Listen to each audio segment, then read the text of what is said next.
Hey everybody, Mox again. Just still working on Spawn. Putting the final touches on it. I actually started a test print today, and then realized I had not merged the model first, like all the layers, and of course that actually caused some issues in the print. I think I've talked about this before. Let me hide the export transform here. I've talked about this before, so I have a video on my page about kind of a pre-process before you try to take a medium model to your 3D printer, and it talks about how the slicer will interpret a separate layer like this, and it may or may not print that separate layer. And now that I've pulled this out, I did this kind of in a rush last night. I can see what the issue is, probably. So you notice on this, I was sloppy, and there's a bunch of gaps. So if we go inside the model here, the slicer is unsure whether you want to print this or not. So what happened on the print is these letters are actually cut out of the leg here, which is obviously not what I want. So in order to fix that, I have to merge. But I finally figured this out. So if you see the boundary box here, you can, anything that goes outside of that boundary box, this black square, will get cut off. Well, obviously, it looks like my model fits in the boundary box, but that's not the case. So the reason the boundary box fits everything right now is I have no layer selected. So what I finally figured out is I have to go through each layer. So here's the boundary box for that layer. I'll uncheck that. I'll choose the next one. That one's plenty big. Choose the next one. And I do this individually just to look to see if anything will get cut off. So I'm going to keep going because one of these is going to cut it off for sure. So far, so good. What I'm looking for is for that black square. Let's say if the top of the black square is right here, that's going to be a problem if I merge. So this one, be careful when you're doing that. Don't do what I just did. So if you've got a layer selected, don't try to turn the model, toggle off the, so if you do the down hat, that brings up the scene graph. If you have something selected and you move, like if you do the grab button, I just move that, which I don't want to do. So be careful of that. And okay, so we can see the issue happening right here. So I have this layer selected, and if you look at this plane here, look at what it's going to do. If I merge that with the overall piece, which is, let's see if I can select that. So you can see I've already merged all of this. It's fitting in the boundary box. But if I merge this one layer, well, now I've screwed it up here. I lost which layer I was on. There we go. So if I merge this layer 8, it's going to cut off the base hair. So the reason that's happening is if we look at the, now I must have 2 layers selected. Give me a second. Yeah, I do. Okay, let me unselect that one. All right, so now I just have the one problematic layer selected, number 8. And the reason that's happening is a resolution issue. So I've got the resolution too big. Oh, and look at that. It actually shows red. I wonder if they changed that. I suggested that maybe they show a color. Maybe it was already there and I just didn't know, but I suggested maybe they just make the outline of the border red. So I'll have to find out if they just made that change. That's really awesome. So we now know that that's a problematic layer, and I'm going to go ahead and decrease that by 1 resolution.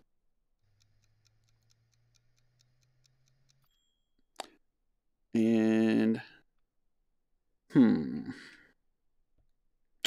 it's interesting.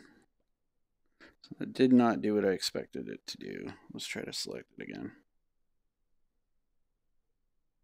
So typically, if you down-res it once, its boundary box would grow, but almost like it shrunk. So maybe it was like 2 steps too high.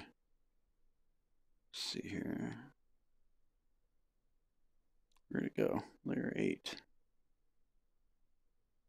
Oh, there it is. Oh.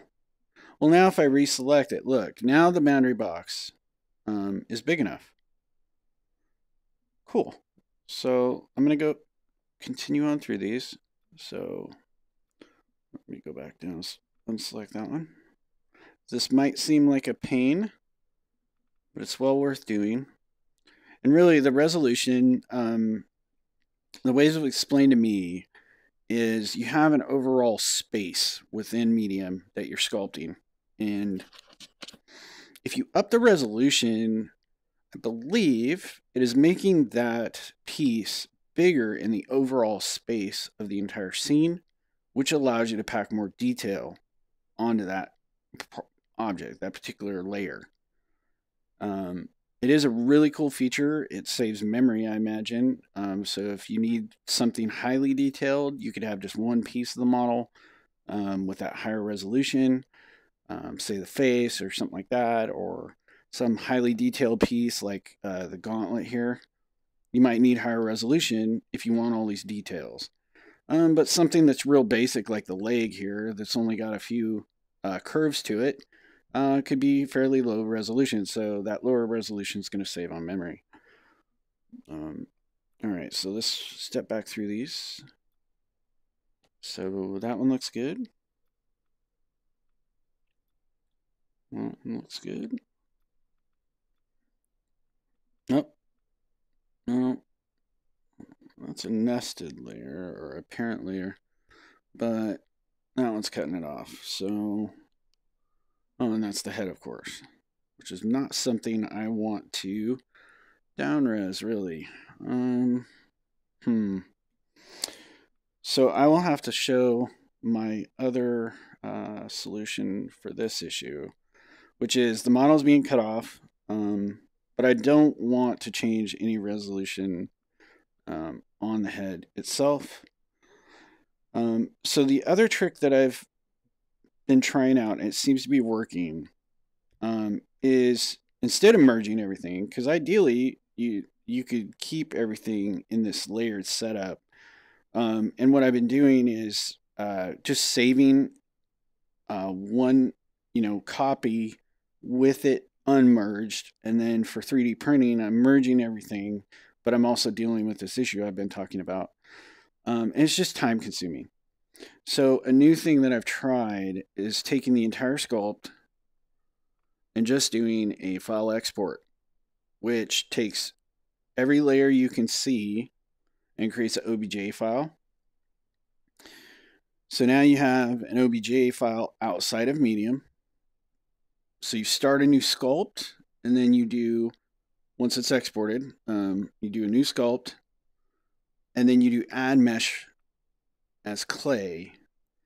And what you can do there is import the model, the OBJ that you exported of this entire thing, import that back in, and now it's one layer. So that seems to be a shortcut to doing all these steps I'm showing you here.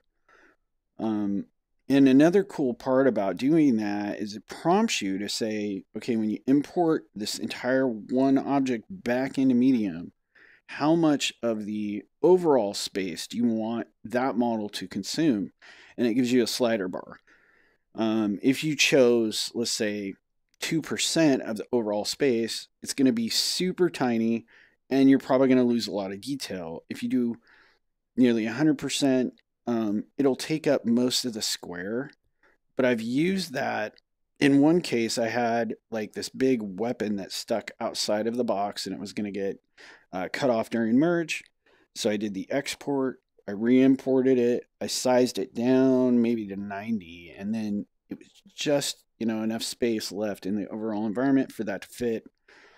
And then I was able to kind of finish up and print the model.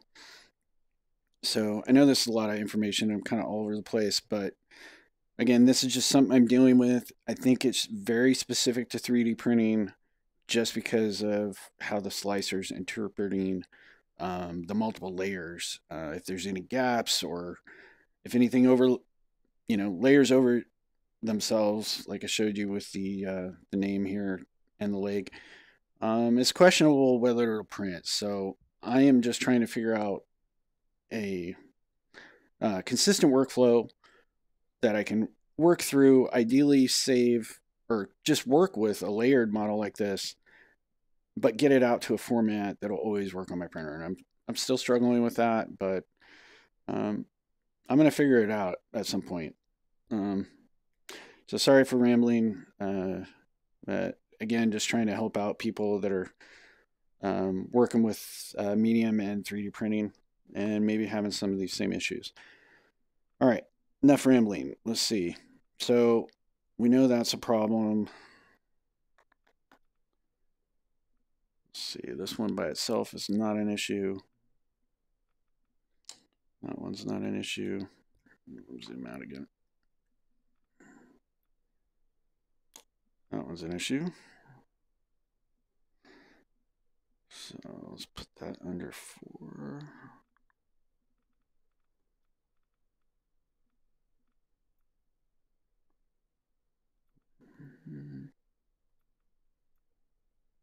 Not an issue.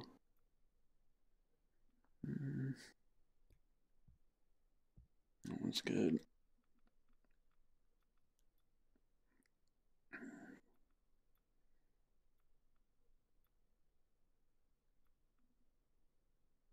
All right. So it looks like I just have two that are giving me problems, which is this 13, which apparently is nothing. That's good. And then it's number 4, which is the head, which is unfortunate.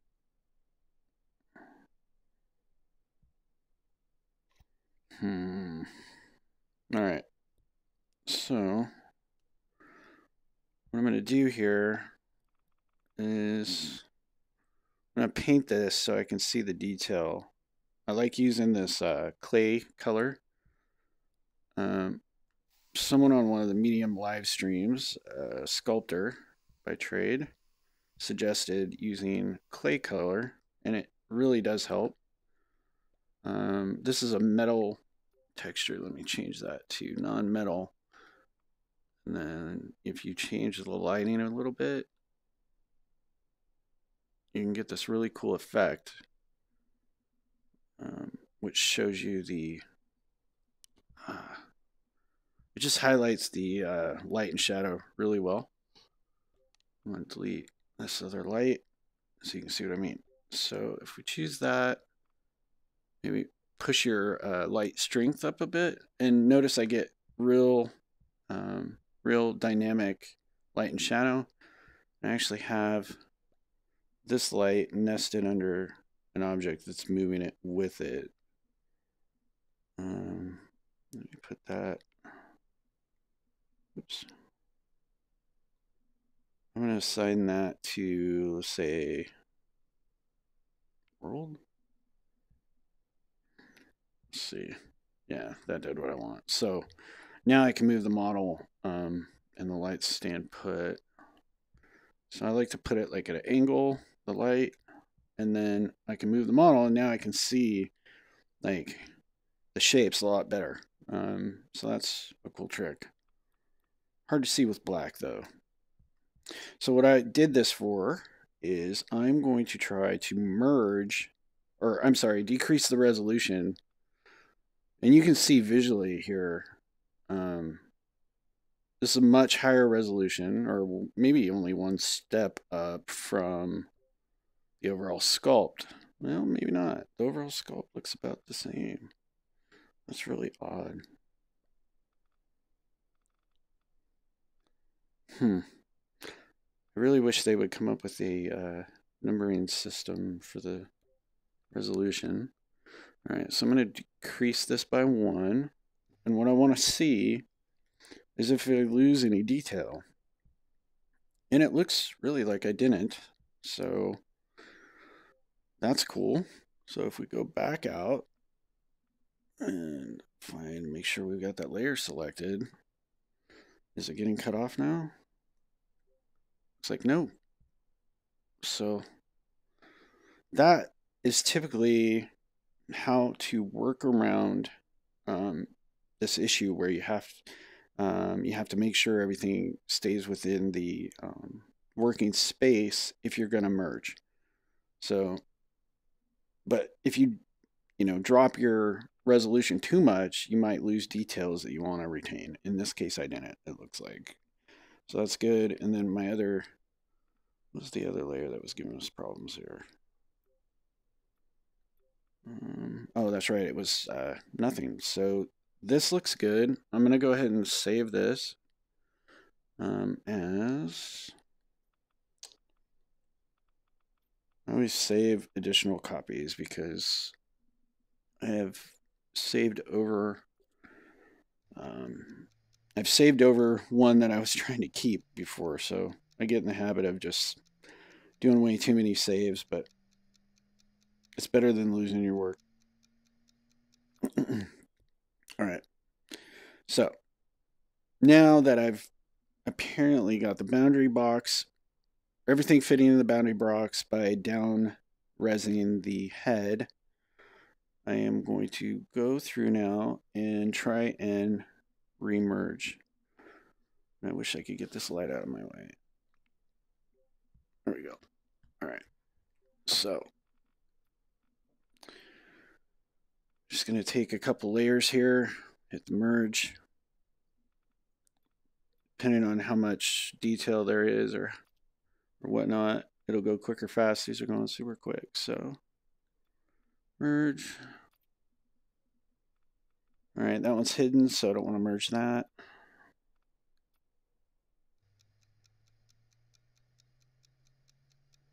And this one's taking a while.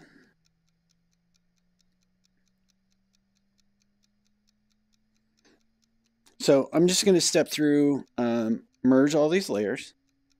Once that's done, I'm going to go through the process of correcting the anomalies that will be inside the model.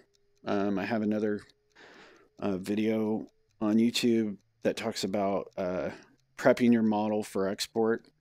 So you can look that up. It's a short video that kind of explains what I'm going to do after this is all merged. So I'm going to go ahead and put on some music.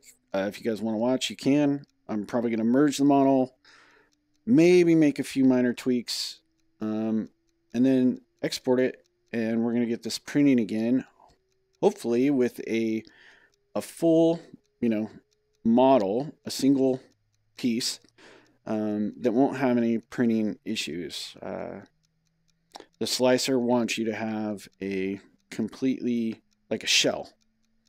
And then it'll be able to determine, okay, it needs to print these outer surfaces. And then the inside uses infill, or it'll just be empty if you don't use infill. Typically with my models that you've seen me post, I'm finding about 8%, even for this model here, 8% is plenty.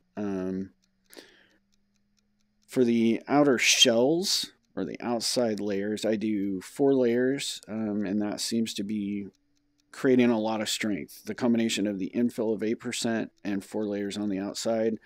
I think I do 5 for top and bottom layers because I have had issues with holes if I do less than that. Not always, but sometimes. So I just put it at 5 just to be safe. But that 8% infill, which isn't a whole lot on this model. I mean, in some places there is no infill. I just found that you don't need a lot. When I first started printing, I was doing like 40% or something, and it was just a ridiculous waste of filament. So just some things I've learned about the printing side of this. Yeah. that's about it for tonight. And I'm going to put on some music. So if you want to keep watching, go ahead. And thanks for watching if you join. Have a good night, guys.